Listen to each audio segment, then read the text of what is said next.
নমস্কার। আজকে কেন জানি না আমার হঠাৎ করে মনে হলো যে আচ্ছা, বিদ্যা আর বুদ্ধি এ দুটো শব্দ কি সমার্থক? তার মানে আমি স্পষ্ট করে বলতে চাইছি, যে লোকটা বুদ্ধিমান সেই লোকটি কি বিদ্বান? তার কি বিদ্যা আছে?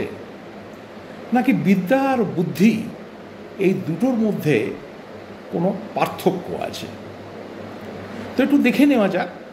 তো সাধারণত আমরা কিন্তু বিদ্যা আর বুদ্ধি এ দুটোর মধ্যে খুব একটা পার্থক্য করি না, কিন্তু বাস্তবে দুটো বিষয় যে সম্পূর্ণ এক নয়, দুটোর মধ্যে যে পার্থক্য আছে, হয়তো একটার সাথে আরেকটা জড়িত, কিন্তু দুটোর মধ্যে যে পার্থক্য আছে এবং বিষয়টা যে খুব ইন্টারেস্টিং এ সম্পর্কে বলার কোনো অবকাশই থাকে না। তো আমরা প্রথমেই আলোচনা করব এই বিদ্যা কথাটার মানে কি, অর্থ কী। না, বিদ্যা কথাটার অর্থ হচ্ছে, যদি আমি বলি যে কোনো একটা বিষয় সম্পর্কে জ্ঞান, সেটা হচ্ছে বিদ্যা। এখন সেই জ্ঞানটা সাধারণত আমরা যে জ্ঞান লাভ করি এটা অধীত জ্ঞান, অর্থাৎ সেই জ্ঞানটাকে আমাকে অর্জন করতে হয়। তো আমরা কোনো একটা বিষয়েতে কি করে বিদ্যা অর্জন করি? না, বিদ্যা অর্জনের খুব সহজ সরল পথ হচ্ছে পাঠ্যপুস্তক বা বই পড়া। সেখান থেকে আমরা বিদ্যা অর্জন করি। আমরা কোনো একটা জিনিসকে দেখছি, চোখের সামনে ঘটছে, সেখান থেকে আমরা বিদ্যা অর্জন করি। আমাদের বাস্তব অভিজ্ঞতা, সেই অভিজ্ঞতার থেকে আমরা বিদ্যা অর্জন করি। অর্থাৎ বিদ্যাটা হচ্ছে একটা জ্ঞান, একটা অভিজ্ঞতা এবং কোনো একটা অজানা বিষয় সম্পর্কে জ্ঞাত হওয়া। আমরা সেটাকে উল্লেখ করছি বিদ্যা হিসাবে। আর বুদ্ধি বলতে বলি বা বুঝি যে আমার মধ্যে যে বিদ্যা রয়েছে, সেই জ্ঞান বা বিদ্যা, সেটাকে কি আমি সঠিক সময়ে প্রয়োজন মতো আমি প্রয়োগ করতে পারছি? এই যে প্রায়োগিক কৌশল, বিদ্যার যে প্রায়োগিক কৌশল, বিদ্যাকে যখন আমরা সঠিকভাবে প্রয়োগ করি সেটাকে আমরা বলছি বুদ্ধি। তার মানে স্পষ্টত পার্থক্যটা হচ্ছে এই জায়গাতে যে কোনো একজন ব্যক্তি তিনি বিদ্বান হতে পারেন, তার প্রচুর জ্ঞান বা বিদ্যা থাকতে পারে, কিন্তু তিনি বুদ্ধিমান নাও হতে পারেন। মানে বিদ্বান ব্যক্তি যার বিদ্যা আছে, তিনি যে সবসময়তেই বুদ্ধিমান তা কিন্তু নয়। বিষয়টা কীরকমের না, দেখবেন আমরা প্রায়ই একটা কথা বলি যে এই বুদ্ধি কথাটার সাথে আমরা দুটো প্রতিশব্দ ব্যবহার করি। আমরা বলি একটা মানুষের সুবুদ্ধি আর একটা মানুষের কুটবুদ্ধি বা কুবুদ্ধি। তো এই কুবুদ্ধির বিষয়টা এটা শিখতে হয় না, এটা মানুষের সহজাত। একটা চোর, সে চৌর্যবৃত্তির সঙ্গে যুক্ত রয়েছে, চোরের বিদ্যে, চোরের বুদ্ধি।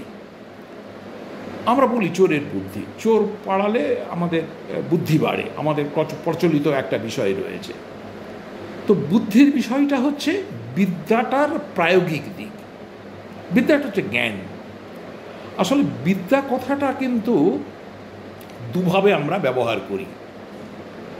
সংস্কৃততে একটা কথা আছে, সেটা হচ্ছে স্ববিদ্যা যা বিমুক্তয়ে।